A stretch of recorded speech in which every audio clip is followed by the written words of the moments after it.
យ៉ាជំរាបសួរអ្នកនរគ្នាកន្លែងខ្ញុំចែកពីបទពិសោធន៍ខ្ញុំដែលរកបាន subscribe លឿននៅក្នុង YouTube អញ្ចឹងណាតើតងទៅនឹងហ្នឹងយើងចូលទៅកាន់ app YouTube ហើយយើងឃើញ tool មួយមានសញ្ញាបូកយើងចុចទៅលើ tool ហ្នឹងទៅហើយយើងឃើញមានប៊ូតុង5ហ្នឹងតើតងប៊ូតុងទី1យើងឃើញថា use this sound ប៊ូតុង use this sound ហ្នឹងប្រើប្រាស់សំឡេងនេះដើម្បីបង្កើត radio ថ្មីអញ្ចឹងណាយើងអាចប្រើប្រាស់សំឡេងរបស់ YouTube ដើម្បីបង្កើតបានហើយដល់ពេលប៊ូតុងទី2ហ្នឹងមានន័យថា use this template ហ្នឹងមានន័យថាការប្រើប្រាស់ template រួចស្រេចងាយនឹងលឿនហើយដល់ពេលទី3ហ្នឹង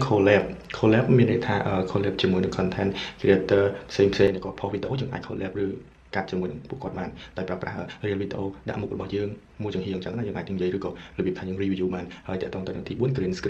screen មានន័យថាការដាក់ radio នេះឬផ្ទៃខាងក្រោយរបៀប reaction ដែរប៉ុន្តែប៊ូតុងរបស់វាគឺរៀងទូចបន្តិចដាក់មុខរបស់យើងដូចជាយើងឃើញ creator មួយចំនួនគាត់បានផុសនៅក្នុង social media ឬក៏នៅក្នុង platform ផ្សេងៗចឹងដែរហើយតើតប៊ូតុងទី5 cut this video មានន័យថាការយកតែផ្នែកដែលចង់បានមានថាយើងកាត់តែផ្នែកដែលចង់បានហើយយកមកនិយាយបែប review ជា real content របស់យើងផ្ទាល់ចឹងហើយតើតទៅទាំងអស់ហ្នឹងយើងអាចរក subscribe បានលឿន